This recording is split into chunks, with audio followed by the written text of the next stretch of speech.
Guys welcome to my channel once the world. और मैं वनिका सिंह आपके साथ शेयर कर रही हूँ 1 मंथ बॉयफ्रेंड। कहानी वहीं से स्टार्ट होती है जहाँ से खत्म हुई थी ना। विभूषण डांस करके चला गया होता है। वैंकिंग बोलती है, सोच लो बहुत अच्छा आइडिया है वांग जी। एक माँ अपने बेटे को कभी भी किसी लड़के से शादी करता हुआ देख ही नहीं सकती। अब ना लैंजन बोलता है, मुझे ये आइडिया बहुत ही बेकार लग रहा है। वैंकिंग कहती है, बिल्कुल नहीं वांग जी, बहुत अच्छा आइडिया है। अगर इस पे कोई ड्रामा बनता ना तो बहुत अच्छे व्यूवर्स आते। वांग जी कहता है, ये ड्रामा नहीं है, तुम्हें लिटरली में लगता है कि आइडिया वर्क करेगा? अपनी जो वैंकिंग होती है वो कहती है 100% वर्क करेगा।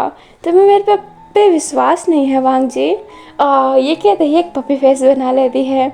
लंजन कहता है, तुम पे विश्वास खुद से ज़्यादा है। ठीक है, हम वैसा ही करते हैं जैसा तुमने कहा था। वैंकिंग स्माइल करती है, लंजन को गले लगाती है और कहती है, थैंक यू सो मच, तुम बेस्ट हो। ये कहते ही उसके हेयर पे हेड पे हल्का सा किस करती है। अभी अपनी वैंकिंग कहती है, तो हम यहाँ पे बैठे क्यों हैं, जल्दी से जाके उससे बात कर लेते हैं। ये कहते ही वैंकिंग लंजन को उठा देती है। लंजन कहता है, अभी ज़रूरत है क्या? वैंकिंग कहती है, जितनी जल्दी होगा उतना ही अच्छा होगा।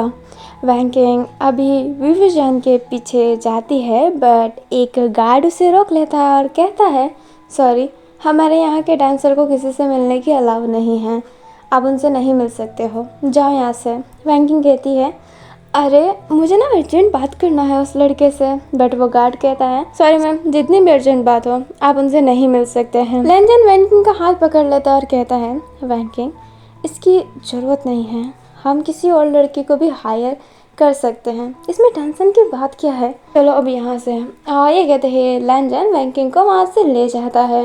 वैंकिंग और लैंजन चल ही रहे होते हैं। वैंकिंग कहती है, घर जाते ही सबसे पहले लैनी से कह दीजिएगा कि हमारा ब्रेकअप हो गया है, ताकि वो तुम्हारे लिए कोई लड़की ना देखे। पता है मेरा दिल कितना धक धक कर रहा है ये सुनते ही कि तुम्हारी शादी होने वाली है। वो दोनों रोड पे ही चल रहे होते हैं। अब ना जो लैंजन होता है वैंकिंग को हक करता है और कहता है, तुम टेंशन मत करो, मेरी शादी तुम्हारे साथ ही होगी।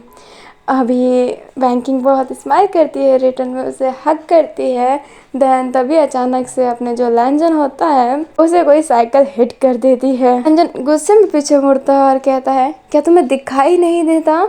और लैंजन थोड़ी देर के लिए एकदम शांत हो जाता है। वो जो साइकिल वाला पर्सन था वो कहता है, तो चोरी ऊपर से सीना चोरी, तुम यहाँ पे रोड पे खड़े हो के एक दूसरे को हक कर रहे हो, मेरी क्या गलती है? ये कोई जगह है अपना चोंच लड़ाने की? चलो साइड हटो। लैंजन गुस्से में कुछ बोलने वाला था, तभी अपनी वैंकिंग लैंजन का हाथ पकड़ती है और उस शख्स से कहती है, विभूषण, तुम्हारा नाम विभूषण है ना? मैंने तुम्हें डांस करते हुए देखा, तुम बहुत अच्छा डांस करते हो। वो जो पर्सन था वो विभूषण था। विभूषण कहता है, हाँ थैंक यू सो मच, अब तुम हटोगी? लेट हो रहा है मुझे। वी का ऐसा रूड बिहेवियर देख के लंजन को गुस्सा आता है। लंजन कुछ कहने वाला था, तभी वैंकिंग लंजन का हाथ पकड़ के साइड हो जाती है और कहती है, हाँ तुम जा सकते हो। अपना जो वी रहता है वो अपने साइकिल पे पेडल मारता है और वो कहता है, पता नहीं इन लोगों को चमड़ीगिरी करने के लिए रोड ही मिला रहता है क्या, जैसे इनके बाप का रोड हो। लैंजन को इतना गुस्सा आता है, वो वी को कुछ कहना चाहता था बट अपनी वैंकिंग वी अपने लैन को कुछ बोलने नहीं देती है। वी वहाँ से चला जाता है। फिर लैंजन वैंकिंग से बोलता है, तुमने मुझे कुछ बोलने क्यों नहीं दिया? देखा नहीं वो कितना बदतमीज़ था। अपनी जो वैंकिंग होती है वो कहती है, हमें बदतमीज ही तो चाहिए। लैनी के सामने एक लड़का खड़ा हो, ऊपर से बदतमीज लड़का खड़ा हो, देन माँ तो गुस्सा हो ही जाने वाली है। हमें इस जैसा ही एटीट्यूड वाला लड़का चाहिए। देखना अब यही हमारा ये काम करेगा। कहानी सिर्फ लैंसचैन पे होती है। लैंसचैन अपने ऑफिस से निकल रहे होते हैं, तभी एक लड़की उनसे टकरा जाती है। लैंसचैन उसे होल्ड नहीं करते हैं और उस लड़की को गिरने देते हैं। वो लड़की एकदम ना अजीब फेस बना के लैंसचैन को देख रही होती है। लैंसचैन हल्का सा झुकते और कहते हैं, बहन तुम ठीक हो? वो लड़की का चेहरा तो और भी बन जाता है। वो लड़की उठती है और कहती है, जी सर, मैं एकदम ठीक हूँ, और ये कहते ही वहाँ से चले जाती है। दो लड़कियाँ जो इन सब चीज़ों को देख रही होती है वो आपस में गॉसिप करती है। फर्स्ट गर्ल कहती है वो लड़की इतना गुस्सा कर रही थी जैसे कि पूछो ही मत। लैन से चैन से लड़कियों को पकड़ने की उम्मीद करना ही पाप है। ऐसे मैं भी गिरी थी और लैन से चैन ने मुझे होल्ड किया ही नहीं था। लैन से चैन ने आज तक किसी लड़की को छुआ नहीं है। वो दूसरी गर्ल कहती है हाँ मैंने सुना है मैडम लैनी इनको बाल ब्रह्मचारी बनाना चाहती है। फर्स्ट गर्ल कहती है अपनी जो सेकंड गर्ल होती है वो कहती है परंतु ये होता क्या है, मुझे तो समझ में ही नहीं आया। अब फर्स्ट गर्ल सेकंड गर्ल को बताती है कि ये होता क्या है। सेकंड गर्ल ये सुनते ही शॉक होती है और कहती है मतलब इनका खाता कभी नहीं खुलेगा, शादी नहीं करेंगे किसी से भी। अपनी फर्स्ट गर्ल कहती है नहीं ये बाल ब्रह्मचारी बनने वाले हैं। सेकंड गर्ल कहती है अरे मुझे तो इनके लिए बहुत तैयार आ है। फर्स्ट गर्ल कहती है अगर इनकी किस्मत में हुआ तो कोई ऐसा पर्सन इनका लाइफ में आ जाएगा जो इनको बाल ब्रह्मचारी बनने नहीं देगा। अभी उन दो लड़कियों को पता नहीं था, उनकी दोनों की बातें पीछे खड़ा होकर कोई सुन रहा था और वो अपने लैन किरण थे। लैन किरण मन में ही बोलते हैं काश मेरे बेटे के लाइफ में कोई आ जाए जो उसे बाल ब्रह्मचारी बनने से बचा ले। मैं चाहता था कि लैन की शादी हो बट लगता नहीं है कि शादी हो पाएगी। अपने जो सिचन होते हैं वो लैन किरण को देख के कहते हैं पापा आप यहाँ पे क्या कर रहे हैं। वो दो लड़कियाँ पीछे मुड़ती है और देखती है कि लैन किरण वहाँ पे खड़े हैं तो फटाफट वहाँ से भाग जाती है। लैन किरण अपने लैन सिचन के पास जाते हैं और कहते हैं कुछ नहीं ऐसे ही आया था। अपने सिचन बोलते हैं अच्छा चलो मिलके घर चलते हैं। लैन किरण बोलते हैं हाँ क्यों नहीं। अभी वो दोनों जा ही रहे होते हैं तभी अपने लैन किरण बोलते हैं तुम तो 6 महीने बाद यहाँ से चले जाओगे ना, फिर इस पूरे ऑफिस को लैन जाने को संभालना पड़ेगा, तुम्हारी बहुत कमी खाएगी। तुम दोनों भाई बहुत अच्छे से इस कंपनी को संभालते थे बट अब एक इंसान संभालेगा। अपना सिचन हल्का सा स्माइल कर रहा होता है और कहता है जब तक मैं हूँ तब तक मैं अपना बेस्ट देने की कोशिश करूँगा और मैं कोशिश करूँगा कि हम जेट कंपनी से आगे निकल जाएं। लैन किरण बोलते हैं उस जेट कंपनी की बात तो छोड़ ही दो। जाओ जिसो ने 3 साल से किसी को टॉप करने नहीं दिया है। 4 साल पहले वो इस बिज़नेस में आया था और देखो अच्छे खासे ओल्ड मेंबर को पीछे छोड़ दिया है उसने। अपने सिचन बोलते हैं कोई बात नहीं, हमारा वांगजी भी कम नहीं है। वांगजी जब इस कंपनी को अकेला हैंडल करेगा तो देखना वो टॉप 1 पे वापस आ जाएगा। अपने किरण बोलते हैं मुझे उन सब से कोई मतलब नहीं है। अभी हमें अपने लैनी को दिखाया जाता है जो गुजियान के पास बैठी हुई थी। गुजियान बोल रही होती है मम्मा मेरी हियरिंग है कल तो मैं घर जाऊंगी तभी तो केस के बारे में स्टडी कर पाऊंगी। लैनी बोलती है तुझे ना अपनी माँ को टाइम देने के लिए बिल्कुल टाइम नहीं है, मेरे सारे बच्चे मेरे हाथों से निकल गए हैं। गुजियान बोलती है मम्मा अब आप ये रोने वाला फेस क्यों बना रहे हो, ठीक है नहीं जा रही हूँ मैं। लैनी एक हल्का सा स्माइल करती है।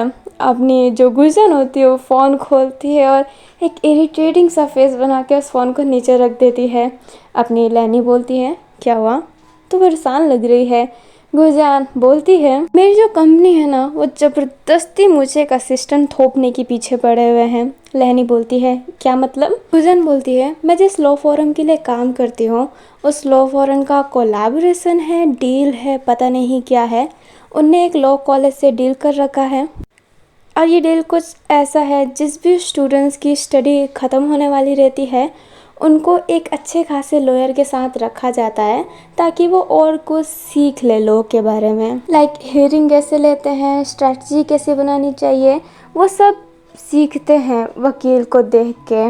अपनी लैनी बोलती है तो ये बहुत अच्छी बात है ना, तुझे एक पार्टनर मिल जाएगा। गुजियान कहती है आई हेट पार्टनर, किसी का साथ मुझे बिल्कुल पसंद नहीं है और केसों के लिए बिल्कुल नहीं। केस के लिए मैं अकेले दिमाग लगाना चाहती हूँ, किसी और का साथ मेरा दिमाग ख़राब कर देता है और ये लॉ फॉर्म मेरे साथ यही करना चाहती है।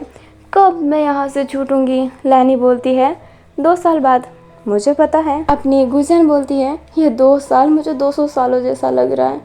हाँ गलत किया मैंने इस लॉ फॉर्म को साइन करके। नैनी उठती है और कहती है अभी तुझे ये जो गलत लग रहा है ना, उस समय तेरे लिए ये बहुत ज़रूरी था, समझ गई।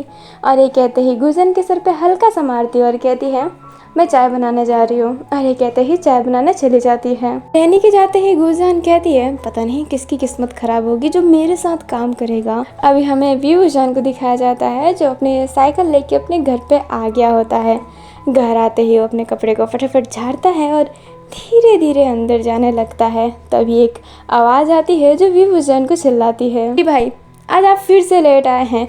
एक तो आप सुबह खाना खा के नहीं गए थे और अभी आप इतने लेट आ रहे हैं। आपको बिल्कुल भी अपना ध्यान नहीं रखना होता है क्या? अभी जो ये गर्ल है जो साउट कर रही है ये है झांग यानली, विभूषण की छोटी बहन। भी कहता है अरे मेरी माँ थोड़ा सा तो आराम दे, ये नहीं है कि तेरा भाई काम करके थक के आया है तो पानी पिलाए प्यार से बैठाए, आते ही चलाने लग गए। अपनी यानली कहती है नहीं चिल्लाती जब आप खाना खा के जाते हैं। खाना खा के जाना नहीं है, मेरा फ़ोन अटेंड करना नहीं है, पता नहीं आप क्या करते रहते हैं। वी कहता है नशे। यानली कहती है नशे? कौन से नशे कर रहे हो अब? वी अपनी बहन के पास जाता है, उसे हक करता है और कहता है मेरी प्यारी बहन के यादों के नशे। तुम्हारी यादों में इतना खोया रहता हूँ कि समझ में ही नहीं आता कि मेरे पास फ़ोन है, फ़ोन पे तुमसे बात कर सकता हूँ, मुझे कुछ समझ में नहीं आता। अपनी यानली कहती है मक्खन लगाना बंद कीजिए और चुपचाप हाथ मुँह धोइए, फ्रेशन अप हो जाइए, मैं आपके लिए खाना लगाती हूँ। वी कहता है हाँ डांट की जगह खाना भी मिलता है क्या? यानली वी को घूर के देखती है तो वी कहता है ओके ओके मैं शांत हूँ। और ये कहते ही वी फटाफट अपने वॉशरूम जाता है, फ्रेश होता है। वी और अपने यानली, अरे इनका नाम सेम टू सेम क्यों है, सॉरी माफ़ कीजिएगा। अभी यानली और वी बैठे हुए थे। वी खाना खा रहा था और कह रहा था कितना स्वादिष्ट बना है, वाह। मुंह बनाने के साथ साथ मेरी बहन खाना भी अच्छा बना लेती है। यानली फेस बनाती है और कहती है भाई मैं हमेशा से खाना अच्छे बनाती आई हूँ। अपना वी कहता है मुझे पता है जब तुमने शुरुआत में रोटी बनाई थी तो पता नहीं किस देश का नक्शा बना दिया था। हाँ समझ में ही नहीं आ रहा था कि वो रोटी है या फिर क्या है। और एक तो इतनी टाइट कि कितना भी खींच लूँ टूटता नहीं था। अपनी यानली फेस बनाती है। अपना वी कहता है अच्छा सॉरी ऐसे ये बता पढ़ाई कैसे चल रही है? अपनी यानली बोलती है एकदम चौकस। अभी वी यानली की तरफ देखता और कहता है कुछ बात है तो बता दे मुँह पे। अपनी यानली कहती है अरे मैं कितनी खुश होकर बोल रही हूँ एकदम चौकस, तो आपको ऐसा क्यों लग रहा है कि कुछ बात है? अपना वी कहता है तेरे मुंह में ना वो चौकस वाला स्वाद नहीं आ रहा है, देख बैंगन जैसा चेहरा बना के रखी और कह रही है कि वाह। लाने अपना जो रियल फेस था अभी उसका लाइक सैड वाला वो सामने आ ही जाता है वी के। वी कहता है फटाफट बता दे नहीं तो बेमतलब का मैं टेंशन लूँगा। अपनी यानली कहती है वो भाई आप जानते हैं ना कि हमारे कॉलेज का एक रूल होता है, जिस स्टूडेंट की स्टडी कंप्लीट हो जाती है उसे एक लॉयर के पास भेजा जाता है और अगर उस लॉयर से उसकी अच्छी रेटिंग आ जाती है, लाइक एक अच्छा रिव्यू आ जाता है, तो जो लॉयर रहता है जो जिसने भी स्टडी कंप्लीट की है उसे मौका मिलता है रॉन्ग लॉ फॉर्म के लिए काम करने के लिए। लाइक मैं वहाँ की अटर्नी बन सकती हूँ अगर मुझे अच्छा रिव्यू मिले तो। अपना वी कहता है तो कितनी अच्छी बात है, दिल लगा के काम करना, जो तेरा सीनियर होगा उसको बहुत ही इज्जत देना। अपनी यानली बस कर देती है। वी कहता है उसके लिए कुछ चाहिए होता है क्या, कोई फॉर्म वॉर्म भरना पड़ता है? यानली कहती है उसके लिए कुछ पैसे चाहिए होते हैं। अपना वी कहता है पैसे चाहिए होते हैं तो तू ये पहले नहीं कह सकती थी कि पैसे चाहिए होते हैं? कितने चाहिए होते हैं बता? 80 to 90 हज़ार चाहिए होते हैं, मिनिमम इतने ही होते हैं। अब ना जो वी रहता है थोड़ी देर शांत होता है और कहता है ठीक है तो पैसे कब जमा करवाना है तो बोल, मैं हूँ ना, जब तक तेरा भाई जिंदा है तुझे टेंशन लेने की ज़रूरत नहीं है। अली अपनी नज़रें नीचे करती है और कहती है सॉरी भाई पर इस वीक के अंदर ही आपको भरना पड़ेगा। वी ये सुन के थोड़ी देर स्टक रहता है, फिर वो कहता है हाँ हो जाएगा, अब चल थोड़ा सा खाना और दे, मुझे बहुत भूख लगी है। यानली कहती है जी भाई। ये कहते ही वी के प्लेट में खाना सर्व करती है। वी खाना खा तो रहा होता है बट वो भी पैसे के बारे में सोच रहा होता है। हमें लैन हाउस दिखाया जाता है जहाँ पे जो अपनी लैनी थी उसके हाथ में आरती की ताल थी और वो खड़ी थी और वो बहुत ही गुस्से में थी। अपने जो लैन किरण होते हैं वो अपने लैन सिचन से बोलते हैं, लगता है कि लैनजन गया। अपनी जो लहनी होती है वो घड़ी की तरफ देखती है और कहती है, इस मूर्ख को कितनी बार कहा है जब आरती का समय होता है तो यहाँ पे रहा करे, परंतु इसको रहना थोड़ना होता है। सुबह से घर से गया है अभी तक नहीं आया। इसका फ़ोन ना मुझे देना ही नहीं चाहिए था, फिर से चला गया होगा चुड़ैल से मिलने के लिए। लैन किरण बोलते हैं, शांत हो जाओ लैनी, भगवान के सामने हो इतना गुस्सा करोगी। अभी लैनी भगवान की मूर्ति के सामने देखती है और भगवान से सॉरी बोलती है और कहती है, ठीक है, समय हमें व्यर्थ नहीं करना है, हमें पूजा करना पड़ेगा। लैनी अब एक और स्टेप आगे रखती है मंदिर की तरफ। अपना जो लैन किरण होता है वो कहता है, वैन को तो आवाज़ दे दो। अपनी लैनी बोलती है, वो बचपन से हमारे साथ में है, उसे पता होना चाहिए कि इस समय पूजा का टाइम होता है, पर उसको क्या ही करना है, बात थोड़ा ना सुनना है, बस जुबान ही तो लड़ाना होता है उससे। अभी जो अपना वैन था वो फटाफट अपने कमरे से निकल के आता है, अपने शूज़ फटाफट खोल के मंदिर के सामने खड़ा हो जाता है, अपनी हाथ जोड़ लेता है। लैनी वैन को देखती है, फिर अपने मंदिर के आगे जाती है।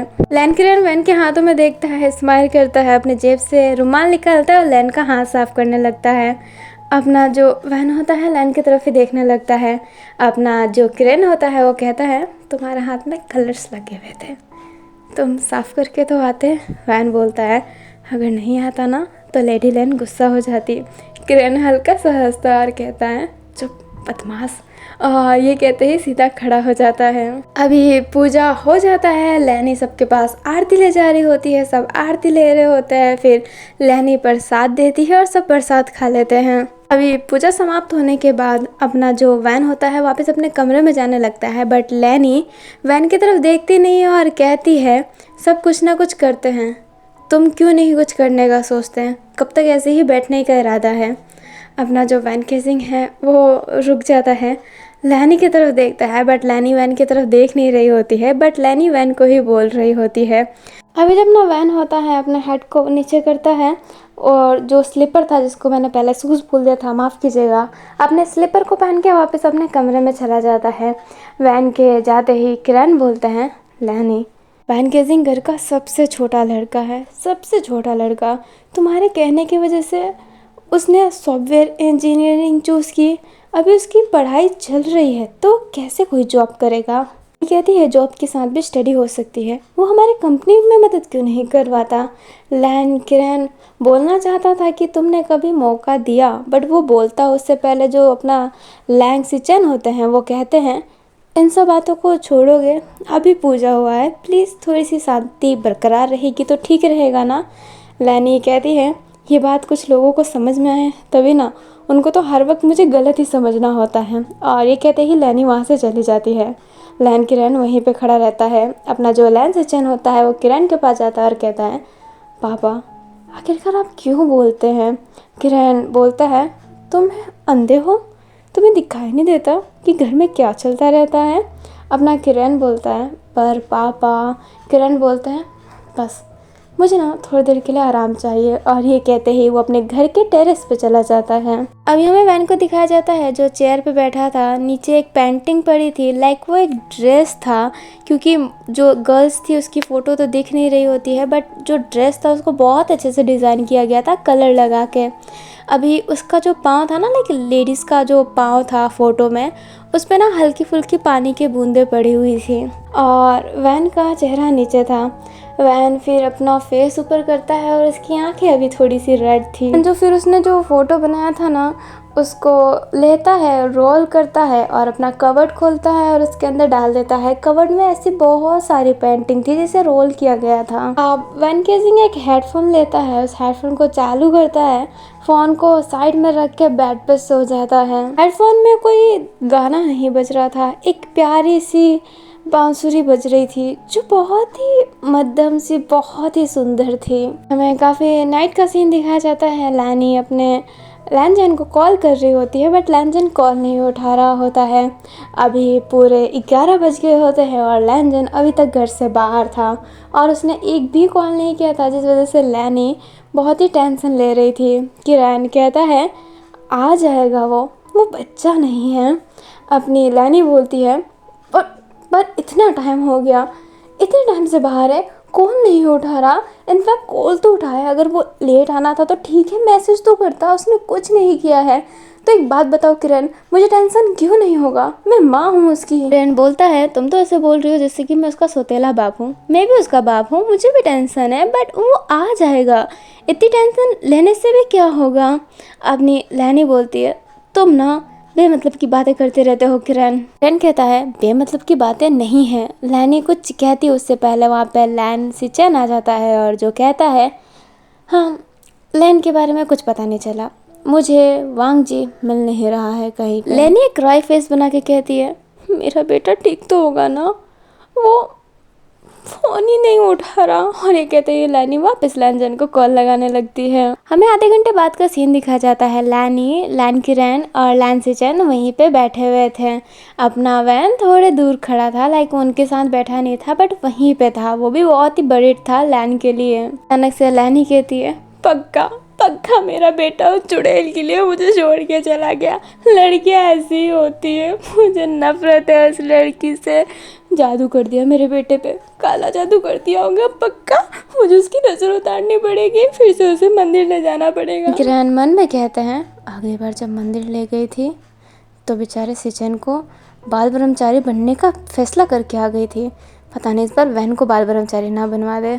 अपना किरण वैन की तरफ देखता है, फिर मन में ही कहता है नहीं वैन मानेगा ही नहीं, अच्छा है वैन का भी अच्छा है, ऐसा ही होना चाहिए। बेचारा मेरा सिचन तो फंस गया है। अपना जो किरण होता है सिचन की तरफ ही देख रहा होता है। सिचन इशारों में कहता है कि क्या हुआ। अपना किरण मना करता है कि कुछ नहीं हुआ। अपनी लैनी अभी भी रो ही रही होती है और एक ही बात कह रही होती है कि वो चुड़ैल वैंकिंग मेरा बेटा ले गई। अब अचानक से गेट पे किसी की दस्तक होती है। इस दस्तक की वजह से अपनी लैनी उठ जाती है। लैनी उठती है और देखती है कि गेट पे अपना लैनजन है। लैनी फटाफट लैनजन के पास जाती है और उसे डांटने वाली ही रहती है, तभी लैनजन लैनी के गले लग जाता है। लैनी को समझ में नहीं आता कि लैनजन अचानक से उसे हक क्यों किया है। लैनजन फिर रोने लगता है और कहता है माँ मैंने वैंकिंग को छोड़ दिया आपकी वजह से, आपको वैंकिंग का मेरे साथ रहना अच्छा नहीं लगता था ना, मैंने दिल पे पत्थर रख के उसे आखिरकार छोड़ ही दिया माँ, मैंने उसे छोड़ दिया। अभी लैनजन बहुत ही रो रहा होता है, रोते रोते नीचे भी बैठ जाता है। लैनी उसे हक करती है और कहती है बेटा रोने की कोई बात नहीं है, तूने अच्छा किया उसको छोड़ के, तू ना कोई और लड़की लाना, तुझे अरेंज मैरिज नहीं करना है ना तो तू वैंकिंग को छोड़ के कोई और लड़की लाना ना। बेटा मैंने तुझे कभी किसी लड़की को लाने से मना किया है, तो किसी और लड़की को ला, मैं तेरे से उससे शादी भी करवाऊंगी, उसके घर वालों से बात मैं करूंगी बेटा, बट वो वैंकिंग मुझे पसंद नहीं थी ना। तू ऐसे रो मत, तू तो कितना सुंदर है, तुझे कोई भी मिल जाएगा, कितनी अच्छी मिल जाएगी लड़की, तू रो मत। अपना लैनजन बहुत ही रो रहा होता है। अभी सारे लैनजन के पास चले जाते हैं और लैनजन को शांत करवा रहे होते हैं और कह रहे होते हैं कि वैंकिंग को भूल जाओ, तुम कोई और लड़की लाओ, क्योंकि अभी किरण का तो मन था ये कहने का कि तुम वैंकिंग को ही ला दो, बट लैनी की गुस्से का सामना वो नहीं कर सकते हैं, इसलिए वो भी लैनी के हाँ में हाँ मिला रहे होते हैं कि तुम किसी और लड़की को ला दो, हम शादी करवा देंगे। और अपना लैनजन उतना ही रो रहा होता है। वैन दूर खड़ा हुआ देख के ये मन में ही कहता है मुझे यकीन नहीं हो रहा कि लैन भाई ने इतनी जल्दी वैंकिंग को छोड़ दिया, मुझे ऐसा क्यों लग रहा है कि सब कुछ नाटक चल रहा है, शायद भैया सच में भी तो रो सकते हैं। मेरे दिमाग में कचरा ही भरा रहता है, ओवर थिंकर की यही टेंशन है, कितना सोचता है बेचारा मेरा लैन भाई। लैनी अपने लैनजन को उठाती और कहती है बेटा तुम रो मत, तुम्हें इससे भी अच्छी लड़की मिल जाएगी, सही किया वैंकिंग को छोड़ के तुमने कुछ गलत नहीं किया है। और ये कहते ही कमरे में ले जाने लगती है। लैनजन जो रोया जा रहा था और लैनी जो उसे शांत करवा के लाइक ऐसे बोल के कि सो जाओ ये कह के वहाँ से चली जाती है। अभी अपना जो लैनजन रो रहा होता है, लैनी के जाते ही वो एकदम चुपचाप बिस्तर पर बैठ जाता है, अपने आंसू को साफ करता है और कहता है हाँ झंडू बाम कीजिए, कितना और एक्टिंग करना पड़ा मुझे। अभी जो अपना लैंजन होता है वो अपने जेब से एक छोटा सा पैकेट झंडू बाम का निकालता है, उसे अपने ड्रॉवर में रखता है, कांच के पास जाता है और कहता है, लैंजन तुम्हें नहीं लगता कि तुम्हें एक एक्टर बन जाना चाहिए? मेरी सारी आदतें तो एक्टर जैसी है, किसी को शक ही नहीं हुआ कि मैं नाटक कर रहा था। अभी जो लैंजन अपने आप से ही कांच में बात कर रहा होता है और ध्यान नहीं दे रहा होता है कहीं पे, अपना जो वैन केसिंग जो अपने लैंजन की हालत देखने के लिए आया था, उसने ये सारी चीज़ें देख ली होती है। अपना जो वैन रहता है वो वहाँ से जाने लगता है और मन में ही कहता है, एक ओवर थिंकर होना अच्छी बात ही है, जो मैंने थिंक किया वो सच हुआ। लैन भैया बस नाटक कर रहे थे, पर वो नाटक कर क्यों रहे थे? शायद उनकी शादी के बाद टल जाए इसलिए। हाँ, ऐसा हो सकता है। हमें लानी को दिखाया जाता है जो गुजियान से बात कर रही होती है। गुजियान कहती है, क्या बात कर रहे हो, भाई ने उस चुड़ैल से ब्रेकअप कर लिया फाइनली? लानी कहती है, मैं तो बहुत खुश हूँ। लैंजन को रोते हुए देख के दिल दर्द हो गया, बहुत ही दर्द हो रहा है दिल, परंतु सही हुआ, जो हुआ एकदम सही हुआ। गुजियान कहती है, अभी तो बहुत नाइट हो गया है और कल मेरी हेयरिंग भी है, मैं आती हूँ 4 बजे के करीब में भाई से मिलने के लिए। थोड़ा दिलासा तो देना ही पड़ेगा। वैसे सही हुआ, उस चुड़ैल से ब्रेकअप हो गया। अपनी लैनी कहती है, हाँ एकदम सही कहा। किरण ना लैनी की सब बातें सुन रहा होता है, क्योंकि किरण भी लैनी के साथ ही सोता है। किरण मन में ही कहता है, कैसी माँ है, उसका बेटा वहाँ पे इतना फूट फूट के रो रहा है, उसको इस बात की खुशी हो रही है कि वैंकिंग से ब्रेकअप कर लिया उसने। हाँ, वैन इस घर का इकलौता ऐसा इंसान है जो लैनी को मुंह पे जवाब देता है। एक और आ जाएगा तो मज़ा आ जाए मुझे। अभी हमें नेक्स्ट डे का सीन दिखाया जाता है। लैनी सोफे पे बैठी हुई थी, तभी वहाँ पे अपना जो लैंजन होता है वो आता है। लैनी लैंजन को ऐसे ना पकड़ती और कहती है, बेटा अब तुम ठीक हो ना? तुमने कुछ खाया नहीं होगा ना कल से, बेटा कुछ खा लो। अपना जो लैंजन होता है एक सैड फेस बना के कहता है, मन नहीं है मम्मा, मुझे अभी भूख नहीं है। अपनी लैनी कहती है, ऐसा कैसे चलेगा बेटा, कुछ तो खा लो। लैंजन कहता है, नहीं मुझे अभी कुछ नहीं खाना है, और ये कहते ही वहाँ से चला जाता है। अपनी लैनी बहुत रोकती है और कहती है, लैंजन बेटा रो मत, कुछ तो खा लो, तुम्हारी ऐसे तबीयत खराब हो जाएगी। बट लैंजन बात नहीं सुनता और वहाँ से चला जाता है। लैंजन अपने घर में बैठता है और अभी भी उसने रोने वाला फेस बनाया हुआ था। वो जैसे अपने घर के थोड़े दूर जाता है, उसका मुंह एकदम नॉर्मल हो जाता है और कहता है, हाँ एक्टिंग करना कितना मुश्किल होता है। वैन अब एक रेस्टोरेंट में जाता है और अपने लिए खाना ऑर्डर करता है। थोड़ी देर बाद वहाँ पे वैंकिंग आ जाती है। वैंकिंग बोलती है, और क्या बात है, आज सुबह सुबह यहाँ पे बुला लिया, वैसे हमारी प्लानिंग सफल हुई क्या? अब ना जो लैंजन होता है वो कहता है, एकदम, मम्मी ने कहा कि तुम ना किसी और लड़की को ला देना। अपनी वैंकिंग बोलती है, कुछ दिनों तक ना ऐसे ही करना, लाइक 3 वीक तक तो यही सब चलाना, जैसे ही नेक्स्ट वीक आएगा थोड़े से नॉर्मल हो जाना, और फिर बाद में एक लड़का धर देना सामने कि माँ मैं इनसे प्यार करता हूँ और इनसे ही शादी करना चाहता हूँ। फिर तुम्हारी माँ कहेगी, बिल्कुल नहीं बिल्कुल नहीं बिल्कुल नहीं, एक लड़का बिल्कुल नहीं, इससे अच्छा तुम उस चुड़ैल वैंकिंग को ही बुला लो, मैं उससे ही तुम्हारी शादी करवा दूँगी। फिर इस भूतनी की शादी इस भूत से हो जाएगी। अपना लैंजन कहता है, देखते हैं क्या होता है। अपनी वैंकिंग कहती है, वैसे मैंने उस आंसर वीवूजान का नंबर तो ले ही लिया है, कांटेक्ट करने की कोशिश की बट उसने फ़ोन नहीं उठाया। अपना जो लैंजन होता है वो कहता है, तुम उस नक्चरे को हायर क्यों करना चाहती हो, ये सब काम पैसे के लिए कोई भी कर देगा, तो वही क्यों? अपनी वैंकिंग कहती है, तुम हंसोगे पर पता नहीं क्यों वो एक अंतरात्मा होती है ना, वो कह रही है कि मैं इसी लड़की को चूज़ करूं। और तुम जानते हो ना वैंकिंग का जिद, अगर वो किसी जिद पे आ जाती है तो वो करके रहती है, और मैंने सोच लिया है कि मुझे वो लड़का ही चाहिए इस काम के लिए, तो मैं उसको हायर करके रहूँगी, चाहे भले कितना ही पैसा लगे। लैंजन कहता है, अब मेरी मैडम ने सोच ही लिया है तो ठीक है, वही लड़का ठीक। वैसे वो लड़का मुझे बिल्कुल पसंद नहीं है, उससे प्यार की एक्टिंग करना तो मेरे लिए और हैवी हो जाएगा। अपनी जो वैंकिंग होती है वो कहती है, डोंट जज बुक बाय इट्स कवर, शायद वो पर्सन अच्छा हो बट जो भी हो तुम्हें उससे रियल में प्यार नहीं करना है, और वैसे भी उसको सबके सामने बुरा ही बनना है। लैंजन कहता है, अपनी वैंकिंग कहती है, अरे यार तुम कितने गंदे हो, कब से बैठी हो, तुमने ये नहीं कहा जॉइनस तुम मेरे साथ खा सकती हो। अपना जो लैंजन होता है वो कहता है, लवेन किंग, तुम इतने सालों से मेरा दिमाग खा रही हो, मैंने कभी तुम्हें मना किया क्या? तुम खाना भी खा सकती हो, चलो खा लो।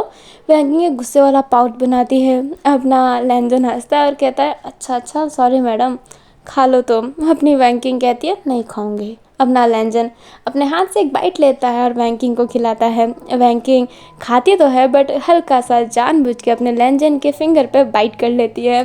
लैंजन कहता है, हाँ कितनी तेज दांत है तुम्हारी। अपनी जो वैंकिंग होती है वो कहती है, डाबर आमला का जो कमाल है। अपना लैंजन कहता है, हाँ क्या मतलब? अपनी वैंकिंग कहती है, क्या तुमने टूथपेस्ट की कभी ऐड नहीं देखी है क्या? लैंजन कहता है, बहुत टाइम हो गया है, ऐड तो सिर्फ टीवी में ही देखा करता था और टीवी चालू किए हुए तो जमाना हो गया है। अपना वैंकिंग कहती है, चलो छोड़ो, खा ही लेती हूँ खाना। और ये कहते ही वो खाना खाने लगती है। और अब आप लोग किसी का दिमाग खाइए या फिर खाना खाइए, हम चलते हैं, मिलते हैं नेक्स्ट पार्ट में। अगर आपको ये पार्ट अच्छा लगा हो तो लाइक कर दीजिएगा, चैनल पर नए हो तो चैनल को सब्सक्राइब कर दीजिएगा। वीडियो में कमेंट करना ना भूले, क्या अच्छा है क्या बुरा है सब बता दीजिएगा। और मेरे से वीडियो में कुछ गलती हो गई होगी तो मुझे माफ़ कीजिएगा, दिल से क्षमा प्राप्ति हूँ मैं।